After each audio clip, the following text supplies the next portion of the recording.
తాకట్లో ఉన్న బంగారాన్ని విడిపించి ఆ రోజున మార్కెట్ ధర కట్టి మిగిలిన డబ్బును మీకు అందిస్తుంది కొమ్మూరి గోల్డ్.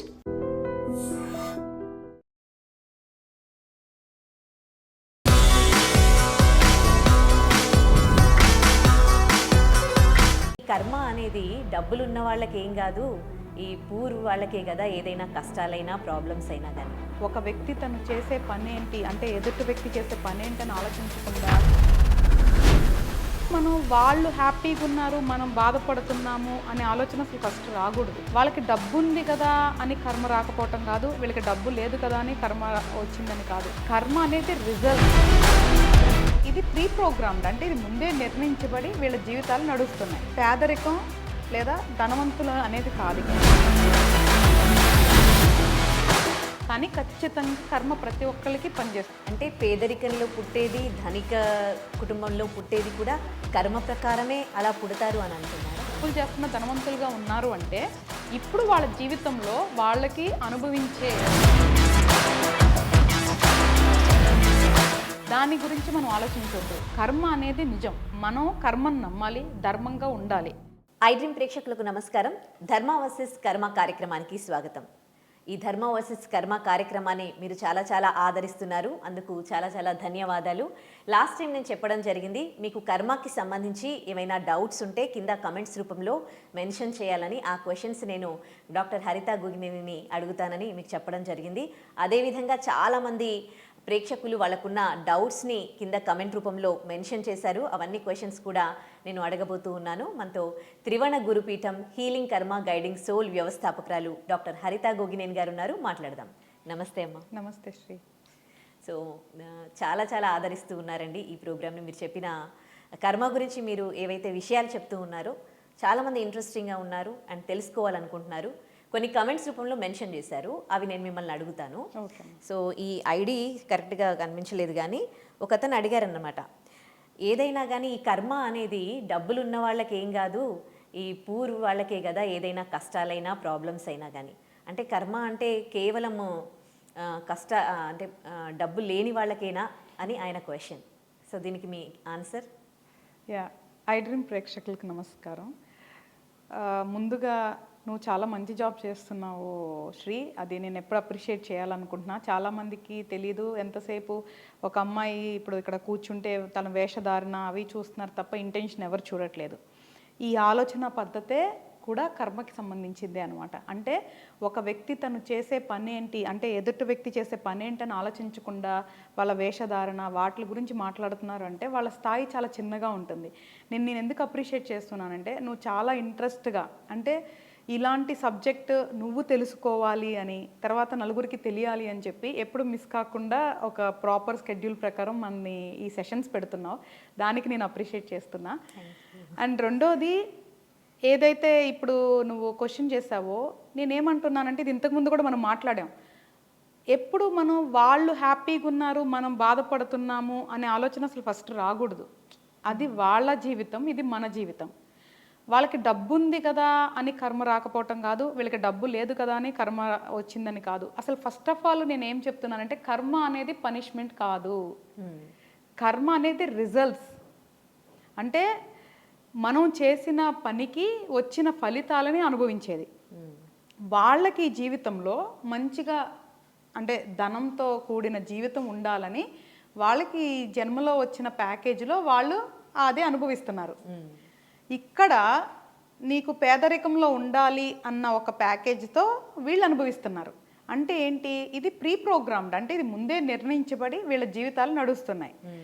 వాళ్ళు బయటికి బంగ్లాల్లో ఉండొచ్చు, వాళ్ళు మంచి కారుల్లో ఉండొచ్చు, తిరగొచ్చు, అంతా బాగానే ఉంది. అంటే వాళ్ళకి మానసిక ఆవేదనలు అనేది ఉండదా?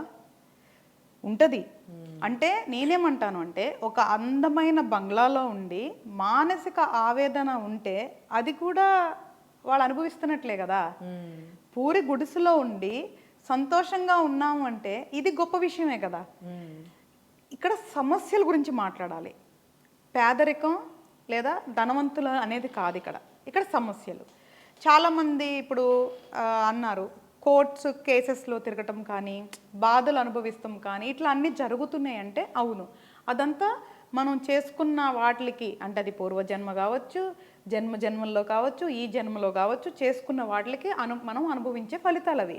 దానిని మార్చుకోవాలనే కదా మనం ఇంతగా అందరికీ కర్మ గురించి తెలుసుకోండి, ఇలాగ మార్చుకోండి అని ఎందుకు చెప్తున్నాము అంటే, ఓకే మనం ఎక్కడ పుట్టాలి అనేది మన విధి నిర్ణయించినా ఇప్పుడు ఏం చేయాలి అనేది నీ చేతుల్లో ఉంది కాబట్టి ఇప్పుడన్నా మన ఆలోచనలు మార్చుకొని మనం సరిగ్గా వెళ్ళాలి. కానీ మనం బాధపడుతున్నాం కదా అనే దాన్ని పక్కన పెట్టి వాడు సంతోషంగా ఉన్నాడు అనేది కూడా కొంచెం పైశాచికత్వం కింద వస్తుంది అనమాట. ఎప్పుడు కూడా ఎదుటోడు గురించి మనకొద్దు. వాడు బాధపడుతున్నాడా సంతోషంగా ఉన్నాడా మనం లైబిలిటీ కాదు కదా. మనకంటే దారుణమైన స్థితిలో ఉన్న వాళ్ళకి మనం ఏమైనా చేస్తున్నామా? వాళ్ళ గురించి బాధపడుతున్నావా? మరి అలాంటప్పుడు మనకంటే పైన ఉన్న వాళ్ళ గురించి ఎందుకు మనం ఆలోచించాలి? ఎవరి జీవితం అంటే కర్మ పనిచేయట్లేదా అనే సందేహంతో నువ్వు ఆలోచించవచ్చు. కానీ ఖచ్చితంగా కర్మ ప్రతి ఒక్కరికి పనిచేస్తుంది. ఇప్పుడు వాళ్ళు తప్పులు చేస్తున్న ధనవంతులుగా ఉన్నారు అంటే ఇప్పుడు వాళ్ళ జీవితంలో వాళ్ళకి అనుభవించే ఇది వాళ్ళకి కలిగింది. కానీ వాళ్ళు దాన్ని మిస్యూజ్ చేసుకుంటే అంటే దుర్వినియోగం చేసుకుంటే వాళ్ళు నెక్స్ట్ అనుభవించాల్సింది ఈ జన్మలో ఉంటుందా వచ్చే జన్మలో ఉంటుందా అనేది కర్మ యొక్క సిద్ధాంతం నిర్ణయిస్తుంది. దాని గురించి మనం ఆలోచించొద్దు. కర్మ అనేది నిజం. మనం నమ్మాల్సింది ఏంటి? మనం కర్మను నమ్మాలి, ధర్మంగా ఉండాలి. ఒకవేళ ఇది నచ్చని చాలామంది ఉండొచ్చు.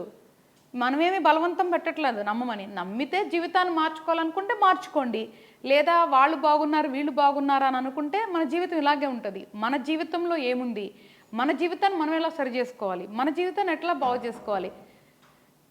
ఈ జన్మలో బాగు చేసుకోవటమే కాకుండా మళ్ళీ ఇంకొక జన్మ ఉంటే దాన్ని ఎలా రాసుకోవాలి, దీని గురించి మాత్రమే మనం ఆలోచించాలి తప్ప కర్మ అనేది అందరికీ సేమ్ రూలు. ఇక్కడ ఆడమగా ఉండదు, పేదరికం ధనికం ఏముండదు. తప్పు చేస్తే దానికి రిజల్ట్స్ అనేది ఉంటుంది. ఏదైతే సిస్టమ్ ధర్మాన్ని కనుక డిస్టర్బ్ చేస్తే దానికి సంబంధించిన ఫలితాలు ఉంటాయి. అది ఇప్పుడా లేటుగానా తర్వాత అనేది కాలం నిర్ణయిస్తుంది. అంటే పేదరికంలో పుట్టేది, ధనిక కుటుంబంలో పుట్టేది కూడా కర్మ ప్రకారమే అలా పుడతారు అని అంటున్నారా? అవునా? ఎందుకు అంటే ఇంతకుముందు కూడా చెప్పాను, ఏదైతే ఇప్పుడు మన జాతక చక్రం అంటామో, ఏదైతే మన గ్రహాల స్థితిగతులు ఉంటాయో ఇవన్నీ మన కర్మానుసారం నిర్ణయించబడతాయి. ఆ నిర్ణయించబడి అవి సరిగ్గా కూర్చోవాలా సరిగ్గా కూర్చోకూడదా అనేది నిర్ణయించబడి వాళ్ళ ప్రకారం అంటే వాళ్ళు అంటే గ్రహాలు మన ప్రతిరోజు మన స్థితిగతుల్ని మారుస్తూ ఉంటాయి. ఈరోజు సంతోషంగా ఉండొచ్చు, రేపు బాధ పెట్టొచ్చు. ఇవన్నీ స్థితిగతులన్నీ కూడా మన కర్మానుసారం నిర్ణయించబడింది. కాబట్టి మనం ఎక్కడ పుట్టాలి, ఎవరితో పెరగాలి, ఎక్కడ పెరగాలి, ఎలా అనుభవించాలి, ఇదంతా కూడా మనకి కర్మలో పాటే. Okay, right. ఇంకొక క్వశ్చన్ లక్ష్మీ మాధవి గారు అడిగారు. అంటే mental blockage and negative thinking how to overcome. ఇప్పుడు చాలామందికి ఎంత పాజిటివ్గా థింక్ చేయాలని అనుకున్నా కానీ నెగిటివ్ థాట్స్ అనేవి వస్తూ ఉంటాయి, ఎక్కడో డిస్టర్బ్ అయిపోతూ ఉంటారు. ఇలా డిస్టర్బ్ అయ్యే వాళ్లకు, ఇలా నెగిటివ్ థాట్స్ వచ్చే వాళ్లకు అంటే దాని నుంచి బయటపడాలంటే ఎలా? ఇప్పుడు మెంటల్ బ్లాకేజ్ ఒక ఇష్యూ అండ్ నెగిటివ్ థింకింగ్ ఒక ఇష్యూ. మెంటల్ బ్లాకేజ్ అంటే ఏంటి అంటే మనకి క్లారిటీ లేకపోవటం, మనం ఒక సమస్య మీద కానీ ఒకరి మనిషి మీద కానీ మనం అక్కడ బ్లాక్ అయి ఉండిపోవటం, అది మెంటల్ బ్లాకేజ్ అంటాం. అంటే లేదా ఇప్పుడు వృత్తిపరంగా ముందుకు వెళ్ళలేకపోవచ్చు, పర్సనల్ లైఫ్లో ముందుకు వెళ్ళలేకపోవచ్చు, ఇట్లా రకరకాలుగా ఎక్కడన్నా బ్లాక్ అయితే దాన్ని మెంటల్ బ్లాకేజ్ అంటాం. నెగిటివ్ థింకింగ్ అంటే రెండు మైండ్కి సంబంధించింది కాబట్టి మనం రెండింటికి మనం ఆన్సర్ చెప్పుకోవచ్చు. నెగిటివ్ థింకింగ్ అంటే వేరేగా ఆలోచనలు రావటం, మంచిగా రాకుండా వేరే ఆలోచనలు రావటం. ప్రతి ఒక్కటి మొత్తం మన బ్రెయిన్లో ప్రాసెస్ అవుతుంది, మంచైనా చెడైనా. ఇక్కడ నుంచి మనం ఎగ్జిక్యూషన్ రూపంలో వెళ్తామా లేదా దాన్ని ఆపేసుకుంటామా అనే దాన్ని మన చేతుల్లోనే ఉంటుంది. సో మంచైనా చెడైనా ఈ బ్రెయిన్లో వచ్చే ప్రాసెస్లోంచి ఫిల్టర్ చేసి దాని నిర్ణయం తీసుకొని ఎగ్జిక్యూషన్ చేసిన తర్వాత వచ్చే రిజల్ట్సే మనం అనుభవించేవి. ఇక్కడ నెగిటివ్ థింకింగ్ని ఆపుకోవాలి అంటే కంపల్సరిగా మనకి మనం చెప్పుకొని దాని నుంచి ఓవర్కమ్ అవ్వాలి. నెగిటివ్ థింకింగ్ కూడా రీజన్ ఉంటుంది. ఏదో గ్రహం వల్ల మనకి చెడు ఆలోచనలు రావటం అనేది మన జాతక చక్రంలో ముందే సూచించబడి ఉంటుంది. అది ఏ సమయంలో రావాలి అనేది కూడా మనకి దశా సిస్టంలో అన్నీ మొత్తం ప్లాన్డ్గా ఉంటాయి అన్నమాట, ఎప్పుడెప్పుడు ఏమేమి రావాలి అనేది. అయితే నెగిటివ్ థింకింగ్ వచ్చినప్పుడు అది నెగిటివ్ థింకింగ్ అని తెలుస్తుందంటేనే గొప్ప విషయం అంట. ఎందుకంటే చాలామందికి వాళ్ళకి వచ్చే ఆలోచనలు పాజిటివ్ నెగిటివ్ అనే విషయం కూడా తెలియదు. వాళ్ళు చేసేది కరెక్టే, ఇది కరెక్ట్ థింకింగే అనుకొని మూర్ఖంగా వెళ్ళిపోయి తప్పులు చేస్తారు. ఇక్కడ నెగిటివ్ థింకింగ్ అని అన్నారు అంటేనే వాళ్ళు ఒక స్థాయి పైన ఉన్నట్లు. అంటే వాళ్ళకి తెలుస్తుంది ఇది నెగిటివ్ థింకింగ్ అని. సో ఓవర్కమ్ అవటం కష్టం కాదు. దాన్ని సప్రెస్ చేసుకోవాలి, దాని నుంచి డైవర్షన్ తీసుకోవాలి. ఇది తప్పు అని తెలిసినప్పుడు దాన్ని మనం ఎంత సప్రెస్ చేసుకోవాలి, దాన్ని కంటిన్యూస్గా ప్రాసెస్ చేయాలి బ్రెయిన్లోనే, బయటికి రానికూడదు. దాన్ని వెళ్ళిపోయే వరకు, అది ఒక రోజైనా 4 రోజులైనా వారం రోజులైనా దాన్ని వెళ్ళిపోయే వరకు మనం సప్రెస్ చేయాలి. అంటే ఎలా చేయాలి? ఎలా చేయాలంటే ఇది తప్పు, మనం చేయకూడదు, ఇది చేయటం వల్ల మన కాన్సిక్వెన్సెస్ మనం అనుభవించాల్సి వస్తుంది, కాబట్టి ఇది చెయ్యొద్దు. అంటే ఇప్పుడు ఒక ఎగ్జాంపుల్ తీసుకుందాం నాన్న. ఇంతకుముందు కూడా మనం చాలా ఎగ్జాంపుల్స్ చెప్పుకొనే ఉండొచ్చు. ఫర్ ఎగ్జాంపుల్ ఇప్పుడు మనల్ని ఒకళ్ళు మోసం చేశారు. ఇది మోసం చేసిన దాంట్లో చాలా రకాలు ఉండొచ్చు. ఏదైనా చిన్న మోసం చేశారు, వాళ్ళని అట్లా చేశారు కదా, వాళ్ళని తిరిగి ఏదో ఒకటి చేద్దాము అనేది నెగిటివ్ థింకింగ్. దీంట్లోంచి మనం మోసపోయాం కదా, ఓకే వీళ్ళు మంచి వ్యక్తులు కాదు, వాళ్ళ నుంచి దూరంగా ఉందాము, ఇంకా అయ్యిందేదో అయిపోయింది, ఆల్రెడీ నాకు డ్యామేజ్ జరిగింది, అయ్యిందేదో అయిపోయింది, ఇంకా అటు సైడ్ మనకొద్దు, ఆ మనుషులతో మనకొద్దు అనుకొని వెళ్ళిపోవటం మంచి పద్ధతి. ఇప్పుడు జరిగింది గుర్తుపెట్టుకొని మళ్ళీ ఇంకొకరి చేతిలో మోసపోకుండా ఉండటం లెసన్స్ లెర్న్డ్, పాఠాలు నేర్చుకోవటం. ఇది ఆలోచించే పద్ధతి, ఇది ఒక రకం కదా. కానీ నన్ను ఇలా చేస్తారా, వీళ్ళని ఏదో ఒకటి తిరిగి చేయాలి, నన్ను చేశారు కాబట్టి అనేది నెగిటివ్ థింకింగ్. వెళ్ళకూడదు. ఎందుకు? దానివల్ల మన సమయం వృధా, అవతల ఎట్లాగో మారరు, మనకి జరిగింది తిరిగి రాదు. ఆ సెల్ఫ్ సాటిస్ఫాక్షన్ ఏదైతే మనకి ఆ రివెంజ్ వల్ల వస్తుందో అది మంచిది కాదు.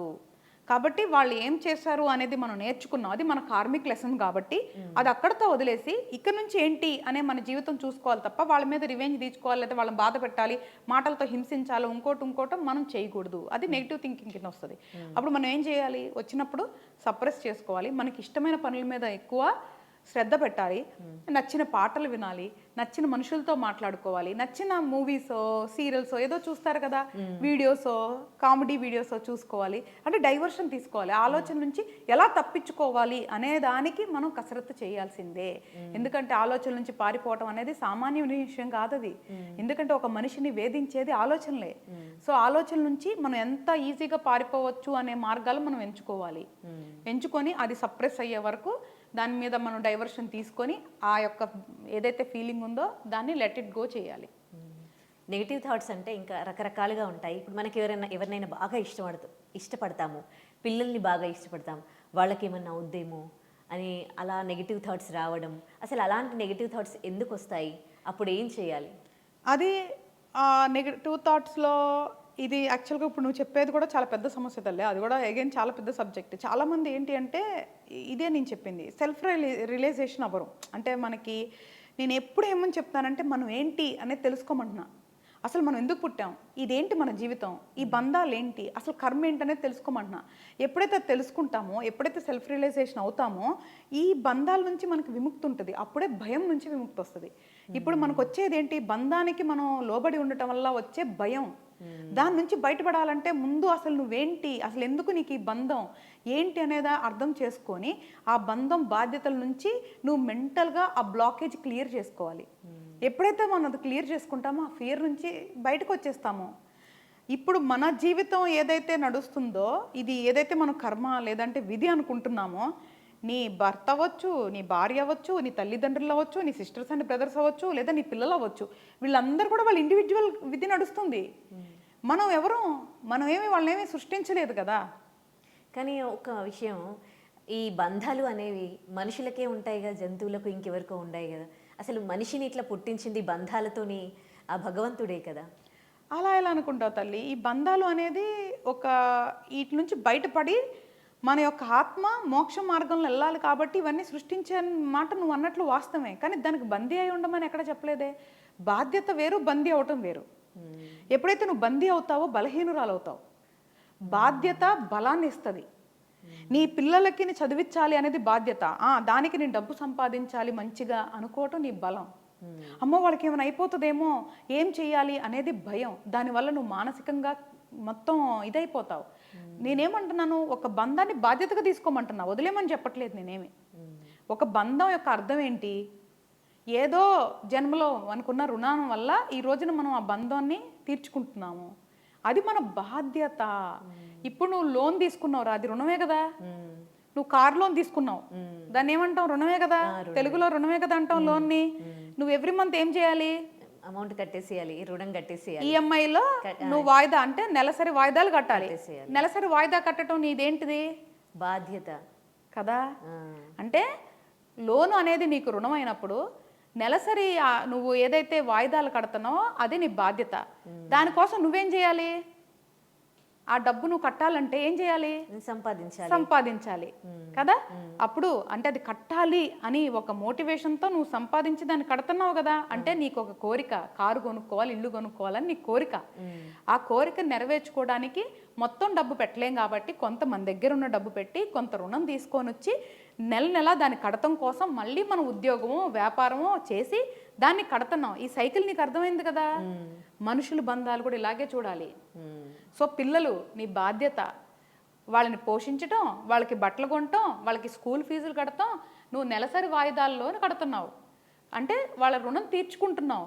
తీర్చుకుంటున్నప్పుడు వాళ్ళ కోసం నువ్వు ఒక ఉద్యోగమో వ్యాపారమో చేస్తున్నావు, అది నువ్వు కడుతున్నావు అంటే యువర్ పేయింగ్ ఆఫ్. ఎప్పుడైతే లోన్ కూడా ఏమవుతుంది, నువ్వు 5 సంవత్సరాలు 10 సంవత్సరాలు 20 సంవత్సరాల్లో తీసుకుంటావు, నీకున్నప్పుడు కడతావు, ఒకళ్ళు ఎక్కువ ఉన్నప్పుడు కట్టేసి ఆ రుణానుబంధాన్ని క్లియర్ చేసుకుంటున్నావు కదా వాళ్ళతో, బ్యాంక్తో. ఇది కూడా అంతే. నీ బాధ్యత ఎంతవరకు అంతవరకు నువ్వు పే చేసి నీ రుణానుబంధాన్ని తీర్చుకుంటున్నావు. అంటే కొంతమందికి 20 సంవత్సరాల తర్వాత పిల్లలు ఉద్యోగం చేస్తారు, కొంతమంది 25 సంవత్సరాల తర్వాత పని చేస్తారు, కొంతమంది 30 సంవత్సరాలు వచ్చినా పని చేయని వాళ్ళు ఉంటారు, కొంతమంది జీవితాంతం తల్లిదండ్రుల మీద ఆధారపడే వాళ్ళు ఉంటారు.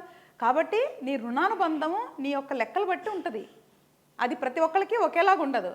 కాబట్టి పిల్లలు అనుకో లేదా భార్యాభర్తలు అనుకో, ఇది ఏదైనా కూడా ఒక రుణానుబంధం. అది ఆనందాన్ని ఇచ్చినంత వరకు అనుభవించు, బాధనిచ్చినంత వరకు కనీసం దాని సిస్టమ్ని అప్పుడు అర్థం చేసుకోమంటున్నాను. ఒక సంతోషంగా ఉన్నంత వరకు నువ్వు కర్మ గురించి అర్థం చేసుకోమాకు, ఈ బంధాలు రుణానుబంధాల గురించి అర్థం చేసుకోమాకు, నీకు సబ్జెక్ట్ అవసరంలా. కానీ అట్లీస్ట్ బాధపడుతున్న వాళ్ళు ఆ సబ్జెక్ట్ అర్థం తీసుకొని అది బాధ్యతగా మార్చుకొని ఆ బాధలోంచి బయటికి రండి అంటే తప్పేం కాదు కదా. అంటే అది సాధ్యమయ్యేదేనా? మీకంటే కర్మ సిద్ధాంతం తెలుసు, ఇవన్నీ మీరు అంటే ఈ కర్మ సిద్ధాంతంలో తెలుసుకున్నారు. ఒక మనిషిగా బంధాన్ని బాధ్యతగా నిర్వర్తించడం అనేది సాధ్యమయ్యే పనేనండి? 100% తల్లి. నేను మనిషినే. మీకు కర్మ సిద్ధాంతం ఎలా తెలిసింది? నేనేమి గాల్లోంచి ఊడిపడలేదు. నేను ఒక సామాన్య కుటుంబంలో సామాన్యులకి జన్మించిన దాన్ని. నేను చాలా సామాన్యురాల్ని. నాకేమి పెద్ద చదువు సంధ్య లేదు, నేనేం పుస్తకాలు చదవలేదు, నాకెవరు ఆ టైంలో నాకు గురువులు లేరు. అసలు నా కర్మకు సంబంధించి నాకు కాలమే గురువు. ఎవరు గురువులు కూడా లేరు నా కర్మ సిద్ధాంతానికి. ఒక్క పుస్తకం నేను చదవలేదు, ఎవరు నాకు చెప్పలేదు. నా తల్లిదండ్రులు చదువుకున్న వాళ్ళు కాదు, నా పక్కన ఉన్న వాళ్ళు చదువుకున్న వాళ్ళు కాదు, ఎవరు చెప్పలేదు. ఎలా అర్థమైంది? శ్రద్ధ పెట్టాలి, మనం అర్థం చేసుకోవాలి అని నువ్వు అనుకోవటమే మొదటి మెట్టు నీ విజయానికి. ఆ తర్వాత అర్థం చేసుకోవటం రెండో మెట్టు నీ విజయానికి. అర్థం చేసుకున్న దాన్ని పాటించటం మూడో మెట్టు నీ విజయానికి. ఇలాగ ఒక్కొక్క మెట్టు మనిషిగా నువ్వు ఎదగాలి అంటే అహాన్ని పక్కన పెట్టి అన్నీ తెలుసు నాకు అనేది పక్కన పెట్టాలి, ఇదేముందిలే అనే అహాన్ని పక్కన పెట్టాలి. ఈ రెండు అహాల్ని పక్కన పెట్టేసేసి ఒక సబ్జెక్ట్ గురించి తెలుసుకొని దాంట్లో ప్రావీణ్యత తెచ్చుకొని దాన్ని మన జీవితంలో అప్లై చేసుకోవాలి. ఇది నేను మళ్ళీ 1000 సార్లు చెప్తున్నాను. నేను చాలా సామాన్యురాలిని. నా పుట్టుక నుంచి ఇప్పటి వరకు నేను చాలా చాలా అతి సామాన్యురాలిని. నేను ఏదైతే నేర్చుకున్నానో అదే నలుగురికి పంచుతున్నాను. 1000% పాసిబిలిటీ అవుతుంది. ఒక బంధం బాధ్యత అనుకోవటం 1000% పాసిబిలిటీ అవుతుంది. ఇది బాధాకరంగా నేర్చుకుంటారా, బాగున్నప్పుడు నేర్చుకుంటారా, మీ చేతుల్లో ఉంది. కానీ మనము కర్మ చేతుల్లో బలి అవ్వకూడదు అంటే మనం అర్థం చేసుకొని ముందే అవగాహన పెంచుకొని అలర్ట్గా ఉంటే మనం ఎంతో కొంత ఈ బాధల నుంచి బయటికి రావచ్చు. ఎక్సలెంట్గా చెప్పారు. సో నెక్స్ట్ ఇంకొకరు అడిగారు, ఇంద్రాణి వసుంధరాట యాక్సిడెంటల్ డెత్ పైన, అంటే బయట రోడ్డు మీద వాక్ చేస్తూ ఉంటే వాళ్ళు యాక్సిడెంటల్గా చనిపోవడం జరిగిందనమాట. సో ఏంటి ఇది కూడా కర్మకి, అంటే వాళ్ళ కర్మలు అలా ఉండడం వల్ల వాళ్ళు అట్లా చనిపోవడం జరిగిందా, ఏంటి కర్మ అని ఆవిడ క్వశ్చన్ చేశారు. ఇది యాక్చువల్గా టిపికల్ క్వశ్చన్ తల్లి. ఎందుకు అంటే నేను ఎప్పుడు చెప్తూ ఉంటాను, ఇంటెన్షనల్గా చేసేది చెడు కర్మ కింద వస్తుంది, తెలియకుండా చేసేది రాదు అని. అంటే ఇప్పుడు మనం నడుచుకుంటూ వెళ్తున్నాం, తెలియకుండా, అంటే చిన్న చిన్న జీవరాశులు ఎన్నో ఉంటాయి, చీమలు చిన్న చిన్న జీవరాశులు ఉంటాయి, తెలియకుండా నువ్వు నడవడం అనేది నీ పని కాబట్టి నడుచుకుంటూ వెళ్ళేటప్పుడు అలా ఏదైనా చీమ చనిపోయింది అంటే తెలియకుండా చనిపోతుంది కాబట్టి అది మనకి చెడుగా రాదు. అక్కడ చీమ ఉందని తెలిసి దాన్ని కావాలని ఎక్కి తొక్కావనుకో అది చెడు కింద వస్తుంది. ఒకటే జీవి. ఇక్కడ intention is very much important. కర్మ యాక్టివేట్ అయ్యేది ఎప్పుడైతే నువ్వు నేచర్స్ లాని బ్రేక్ చేస్తావో, ఎప్పుడైతే ఇంటెన్షన్ ఏదైతే ఉందో దాన్ని బ్రేక్ చేస్తావో అప్పుడు కర్మ యాక్టివేట్ అవుతుంది. కానీ ఇప్పుడు నీకు తెలియకుండా గుద్దావా తెలిసి గుద్దావా అనే దాంట్లో నువ్వు తెలియకుండా గుద్దేశాను ఒక ప్రాణం పోయింది అంటే అంత తెలివి లేకుండా నడుపుతున్నావు అంటే కూడా అది చెడు కర్మ కిందే వస్తుంది. ఎందుకంటే ఇప్పుడు చీమ అంటే మనం ఎక్స్క్యూజ్ తీసుకోవచ్చు, ఎందుకంటే చాలా చిన్నగా ఉంటుంది కాబట్టి నువ్వు భూతద్దాలు పెట్టుకొని చూసుకొని నడవలేవు కాబట్టి ప్రాక్టికల్గా నాట్ పాసిబుల్ కాబట్టి దాని వరకు మనం ఎక్స్క్యూజ్ తీసుకుందాం మనుషుల్లాగా. కానీ ఒక పెద్ద శరీరాలు ఆకారాలు నడుచుకుంటూ వెళ్తున్నప్పుడు నువ్వు అదుపు తప్పావు అంటే మీరు ఫోన్ వాడుతున్నారా, దిక్కులు చూస్తున్నారా, పక్కన వాళ్ళతో మాట్లాడుతున్నారా, మద్యం సేవించి నడుపుతున్నారా, ఏం చేసి నడుపుతున్నారు, నిద్ర మత్తులో నడుపుతున్నారా? ఇప్పుడు 5 ఉదాహరణలు చెప్పుకున్నాం, ఇంకా 100 ఉండొచ్చు. 5 ఉదాహరణలు చెప్పుకున్నాం. ఏదన్నా మత్తు ద్రవ్యాల మత్తులో నడుపుతున్నారా, నిద్ర మత్తులో నడుపుతున్నారు. ఎందుకంటే నిద్ర కూడా ఆల్మోస్ట్ ఈక్వల్ టు ఆల్కహాల్ అని చెప్పి మన స్టడీస్ చెప్తే తల్లి. అప్పుడు టెస్ట్ చేసినప్పుడు ఎంతో 1% ఎంతో డిటెక్ట్ అవుతుంది, నిద్రపోయేటప్పుడు డ్రైవ్ చేయకూడదు అంటారు. నువ్వు టెక్స్ట్ చేస్తూ నడుపుతున్నావా, లేదా ఫోన్లో మాట్లాడుతూ అశ్రద్ధ నడుపుతున్నావా, నీ పక్కన వాళ్ళతో ముచ్చట్లు చెప్పుకుంటూ రోడ్డు చూడకుండా నడుపుతున్నావా అంటే ఒక తప్పు జరిగిద్ది అంటే కంపల్సరిగా మన అశ్రద్ధ కారణమై ఉంటుంది. ఒకవేళ నీ అశ్రద్ధ వల్ల కనుక అది జరిగితే అది నీ చెడు కర్మ కిందే వస్తుంది. సో యాక్సిడెంట్ అంటే మనకి అది ఒక చర్య, అది తెలిసి చేసినా తెలియక చేసినా తప్పే ఎందుకు అయ్యేదానికి అవకాశం ఉంది అంటే మనం ఒక వాహనాన్ని నడుపుతున్నప్పుడు మనకి చాలా క్లియర్ ఇన్స్ట్రక్షన్స్ ఉన్నాయి, మనకి కొన్ని చాలా రూల్స్ ఉన్నాయి. ఏమని, ఎక్కడైనా సరే నీకు బోర్డులు ఉంటుంది, అతివేగం ప్రమాదకరం, ఇక్కడ చూసుకో అక్కడ చూసుకో, టెక్స్ట్ చేయకు, తాగి నడపకు, ఇవన్నీ ఉన్నాయి కదా. వీటన్నిటిలో కనుక నువ్వు ఉండి చేస్తే అది 100% ఇది. ఒకవేళ బ్రేక్ ఫెయిల్ అయిపోయి పొరపాటున ఇంకో కేసు తీసుకుందాం, బ్రేక్ ఫెయిల్ అయిపోయింది, అదుపు తప్పి కారు వెళ్ళిపోయింది, అక్కడ అట్లీస్ట్ నీకు ఎంతో కొంత డిస్కౌంట్ ఉంటుంది. అంటే అసలు నీ సెన్సెస్లో అసలు ఎటువంటి సంబంధం లేకుండా జరిగింది అంటే మాత్రం కర్మ యాక్టివేషన్ ఉండదు. కానీ ఎనీ ఆఫ్ యువర్ సెన్స్ అంటే నీ లోపం వల్లే గనక యాక్సిడెంట్ అయినా కూడా అది చెడు కర్మ కిందే వస్తుంది. ఒకవేళ ఇలాంటి తప్పులు చేసినాక చాలా మంది రియలైజ్ అవుతారు, అప్పుడు ఏంటి పరిష్కారం వాళ్ళకి? ప్రాయశ్చిత్తానికి మించిన పరిష్కారం ఉండదు అనేది మన శాస్త్రం చెప్తుంది తల్లి. అరే నేను ఈ తప్పు చేశానే అని వాళ్ళు నిజంగా మానసికంగా గనక పశ్చాత్తాప పడితే తప్పకుండా దాని యొక్క ఇది ఇంటెన్స్ తగ్గుతుంది. సో ఇప్పుడు తెలిసి చేశాక కూడా లేదా అశ్రద్ధ చేశాక కూడా పశ్చాత్తాపడి ఇక మీదట తప్పులు చేయకుండా ఆ జరిగిన తప్పుకి ప్రాయశ్చిత్తం చేసుకుంటే కూడా కర్మ అనేది తగ్గుతుందిరా. ఓకే, ఇంకొక కమెంట్ అండి, ఇది ఇంకొకరు క్వశ్చన్ చేశారు. లీష్ మాట, సిబ్లింగ్స్తో గొడవలు జరిగాయట, సో సిబ్లింగ్స్తో మాట్లాడడం మానేసిందంట తను. సో ఇది తప్పా ఒప్పా అని అడుగుతున్నారు. ఓకే, అంటే అమ్మా ఇప్పుడు అదే జరిగే ముందు చాలా జరిగి ఉండొచ్చు ఘర్షణ, అంటే వాళ్ళతో ఏదో ఇబ్బందులు గురి ఉండొచ్చు, మానసిక ఒక ఆవేదన జరిగి ఉండొచ్చు. వాళ్ళ వల్ల గనక ఇప్పుడు ఎవరైతే వ్యక్తి ఉన్నారో మానసిక ఆవేదన పొంది వాళ్ళతో మాట్లాడకపోవటమే మంచిది, దూరంగా ఉంటే మానసిక సంతృప్తి ఉంది అంటే ఎటువంటి తప్పు లేదు. వాళ్ళతో మాట్లాడకపోవటం అనేది విధి నిర్ణయం కూడా కావచ్చు.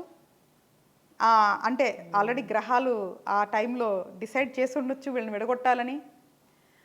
లేదా ఒకవేళ అంటే కొంతమంది ఇంటెన్షనల్గానే ఒకవేళ అవతల మంచోళ్ళు అయినా వాళ్ళని ఇగ్నోర్ చేసి మనం ఇగ్నోర్ చేయడం వల్ల అవతల బాధపడితే ఆలోచించాలి తప్ప అవతల వల్ల వాళ్ళు బాధపడుతున్నారు కాబట్టి మనం వాళ్ళతో మాట్లాడకపోవడం అనేది ఎటువంటి తప్పు కాదు. దాని గురించి ఆలోచించాల్సిన అవసరం లేదు. నేనైతే ఖచ్చితంగా చెప్తా, మీ జీవితంలో మీరెవ్వరి వల్లైనా బాధపడితే వాళ్ళతో మాట్లాడకుండా ఉండే పూర్తి హక్కు అధికారం మీకుంది. అది ఏ బంధమైనా కానీ, తల్లిదండ్రుల బంధంతో సహా ఎవ్వరు మిమ్మల్ని బాధించే హక్కు ఎవరికి లేదు ఈ ప్రపంచంలో. ఎవరికి వాళ్ళు సంతోషంగా బతికే హక్కు ఉంది. సో ఇంటెన్షనల్గా ఎవరిని బాధ పెట్టినంత వరకు everything is fair in life. కాబట్టి ఒకళ్ళు మీరు బాధ పెడుతున్నారంటే అది ఏ బంధమైనా మీరు దూరంగా ఉండే పూర్తి హక్కు అధికారం మీకుంది.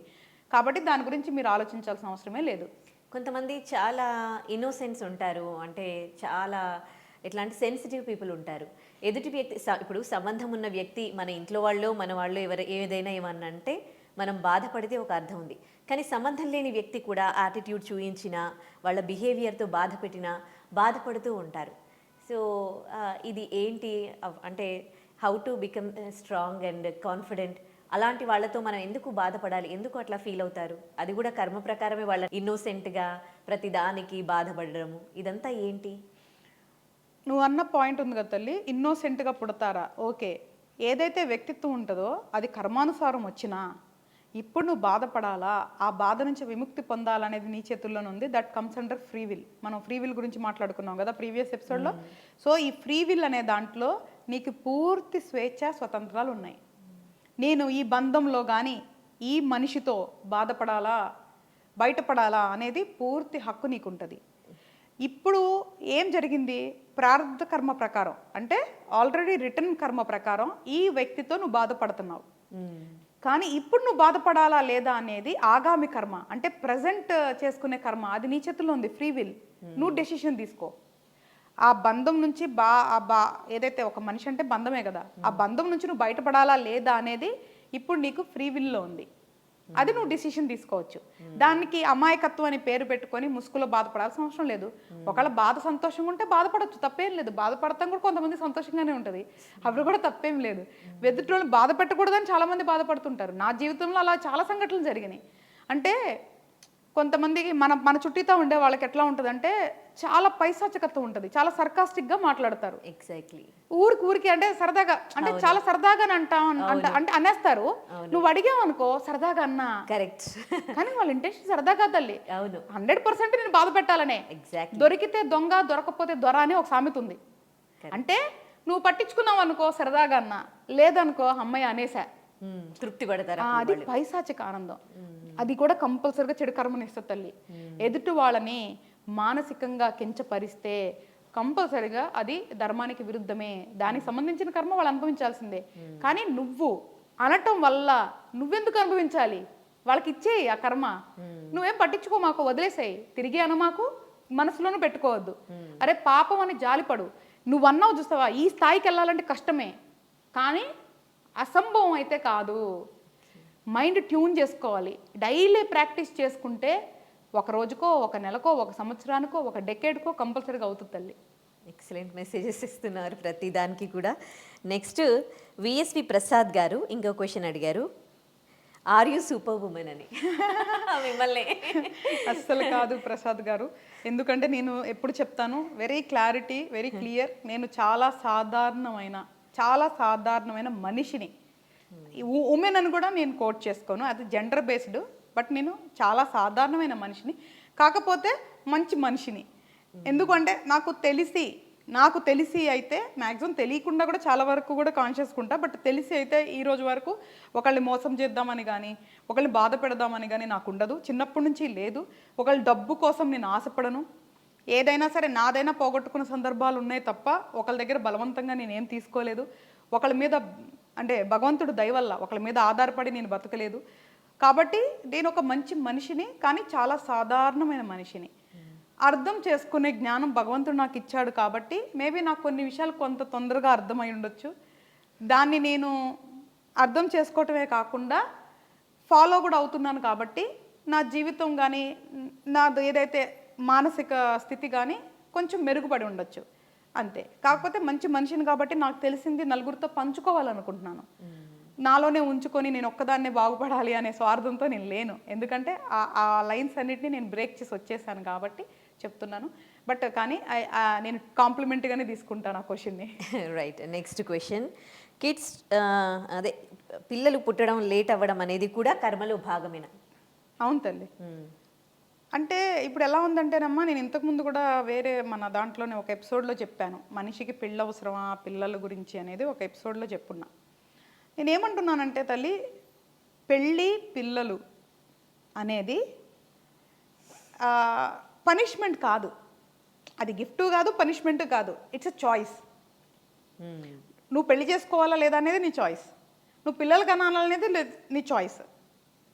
దానివల్ల నీకు ఎటువంటి చెడు మంచి కర్మలు రావు. కానీ నీ మానసిక స్థితి, అంటే ఏదైతే నీ మానసిక స్థితి ఉంది చూసావా, అది కర్మానుసారం వచ్చిందని చెప్పా కదా. పిల్లలు పుట్టకపోతే నువ్వు బాధపడతావు అని తెలిసి గ్రహాలు నేను బాధ పెడతాయి అంటే అది నీ మానసిక స్థితి, నువ్వు అనుభవించడానికి వచ్చిన ప్రారంధ కర్మ. కానీ ఇప్పుడు నువ్వు బాధపడతావా లేదా అనేది ఆగామి కర్మ, ఫ్రీ విల్ అగైన్. ఇప్పుడు పిల్లలు పుడితేనే నేను సంతోషంగా ఉంటాను అని నువ్వు మూర్ఖంగా దాని గురించి బాధపడుతున్నావు అంటే అది నీ ఫ్రీ విల్లో నువ్వు క్రియేట్ చేసుకుంటున్నావు. నీకు పిల్లలు డిలే అవ్వాలి లేదా పిల్లలు పుట్టకూడదు అనేది ప్రారంధ కర్మ. అంటే నువ్వు పాస్ట్ తెచ్చుకున్న కర్మ అయితే, అంటే ఆల్రెడీ ఎగ్జిక్యూటెడ్ కర్మ. ఇప్పుడు నేను ఈ పిల్లలు పుట్టకపోవటం వల్ల బాధపడతానా లేదా అనేది నేను చూస్ చేసుకోవచ్చు కదా. ఎందుకు బాధపడాలి? ఉన్నా ఓకే, లేకపోయినా ఓకే అనుకుని ఉండొచ్చు కదా. కరెక్ట్. లేదా ఎంతో మంది ఒకళ్ళ లేని పిల్లలకి ఎవరికన్నా సహాయం చేయొచ్చు కదా. ఎందుకు బాధపడాలి? అది ఆలోచించాలంటున్నా. అరే అత్తమామలు ఏమని అనుకుంటారా, భార్య అంటే భర్త అయితే భార్య, భార్య అయితే భర్త అనుకుంటారా, చుట్టుపక్కల వాళ్ళు అనుకుంటారా, ఇట్లా ఒకప్పుడు ఉండే అమ్మా. ఏది గొడ్రాలు పిల్లలు లేకపోతే వాళ్ళని ఎలివేట్, అట్లాంటి ఇప్పుడు లేవు తల్లి. అవును. ఇప్పుడు నిజం చెప్పాలి అంటే చాలా బెటర్ వర్షన్లో ఉన్నాం మనం. దీనికి కూడా ఇంకా చాలా మంది అసంతృప్తి ఉన్నారు. ఒకప్పుడు వర్షన్ ఇంకా చాలా బ్యాడ్ వర్షన్, ఇప్పుడు మనం ఉంది చాలా బెటర్ వర్షను. అట్లాంటి మూర్ఖపు సిద్ధాంతాలు, అట్లాంటి ఏమంటారు అడ్డుగోడలు, లేదు అంటే అమ్మాయిల్ని ఇబ్బంది పెట్టే సొసైటీలు ఇప్పుడు లేవు. చాలా వరకు వచ్చేసింది. ఓన్లీ సెక్యూరిటీ కన్సర్న్ ఇప్పుడు.